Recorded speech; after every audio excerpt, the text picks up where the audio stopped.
Seguimos conversando con el presidente de la Comisión Permanente de Finanzas de la Asamblea Nacional, el diputado Alfonso Marquina.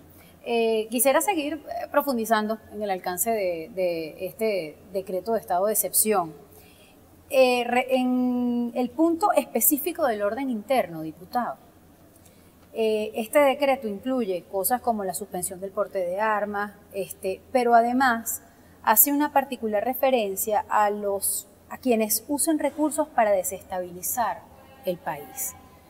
Y la pregunta es, ¿quién desestabiliza al país cuando el gobierno permanentemente acusa a la oposición venezolana, entre otros encabezada por ustedes, como los agentes desestabilizadores, ¿no? Reiteradamente en su discurso eso es así. El punto es que, ¿cuál es el alcance del término desestabilizar? Desestabilizar es reclamar, desestabilizar es denunciar, desestabilizar es protestar, como lo garantiza la Constitución dentro del marco constitucional, sin violencia y sin armas de fuego. Yo lo que creo que el gobierno trata de darse un instrumento nuevamente muy discrecional para poder justificar las arbitrariedades que se están viendo.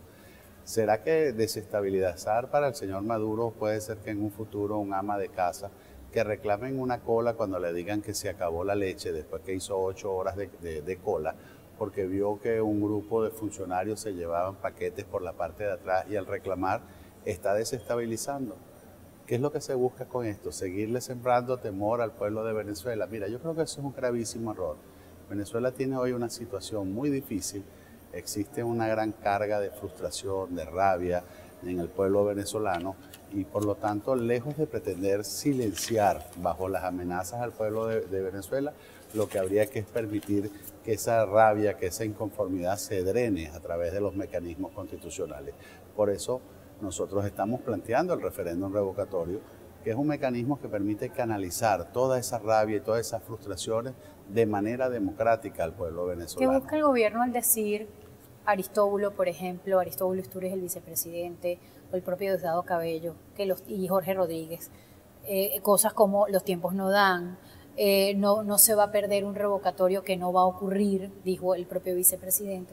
¿Qué busca el gobierno al expresarse de esa manera cuando es el Consejo Nacional Electoral el que en todo caso tendría la última palabra sobre esto? Mira, yo creo que lo que buscan es, como dicen los psicólogos, crear una especie de desesperanza aprendida, con esa repetición reiterada de amenazas o de afirmaciones lo que se busca es eso, que la gente se desanime, se desaliente y busque otros mecanismos distintos a los que están previstos en la propia Constitución Nacional. Pareciera que la intención es darle largas, diferir un proceso electoral que es constitucional con la intención de proteger a un gobierno que sabe que cómo se mida en referéndum, en elecciones regionales, en cara o sello, en como sea, va a perder porque tiene al pueblo en contra precisamente por estas políticas económicas como las que pretende seguir implementando en el decreto de emergencia que han llevado a los venezolanos a tener hoy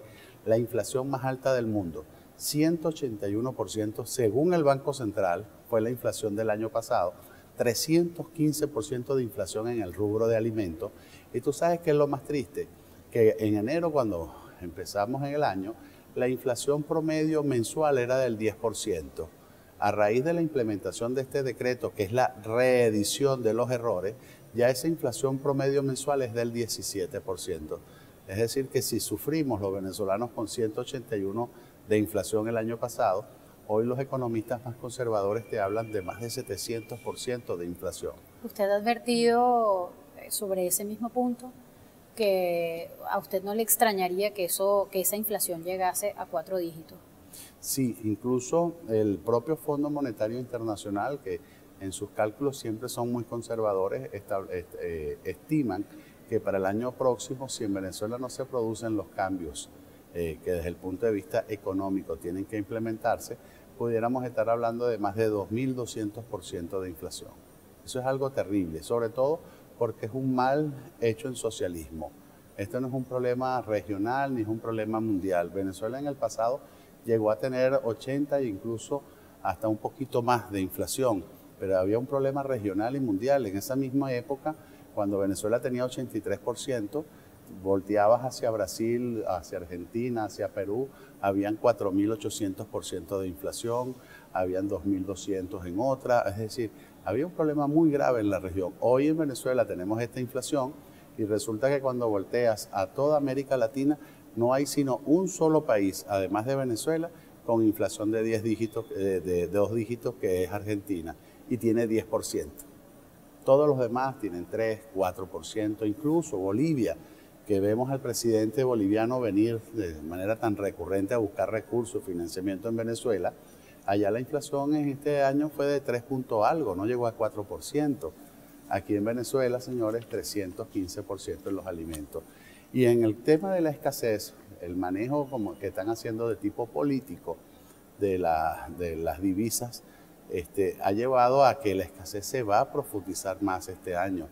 Yo vengo de reuniones con los productores agropecuarios. Este fin de semana estuve en Lara, estuve en Portuguesa, estuve en Barinas, y todos hablan con muchísima preocupación que porque no se otorgaron las divisas, se perdieron las 2 cosechas de arroz, que ya se perdió el norte de verano que acaba de pasar, que las cosechas de papa también, parece que las semillas se quedaron en Canadá porque el gobierno nacional no otorgó las divisas necesarias para que vinieran las semillas de papa, que ahora parece que es que está llegando el maíz blanco cuando ya estamos entrando en el invierno, pero que además no tienen los fertilizantes, no tienen los pesticidas, no tienen ni siquiera los repuestos para los tractores, para poder arar la tierra. Es decir, estamos en una situación muy crítica y mientras tanto el gobierno, lejos de buscar soluciones, lo que nos dice es que nos pongamos todos a sembrar en unas botellitas o en unos tubitos en los balcones de nuestras casas.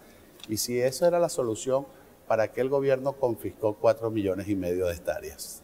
Cuando regresemos, será muy oportuno saber si han iniciado investigación aquí en la Asamblea Nacional acerca de las finanzas de esas empresas expropiadas. ¿Cómo se ha comportado este gobierno que tiene en sus manos el Estado propietario? Al regreso, no se vayan.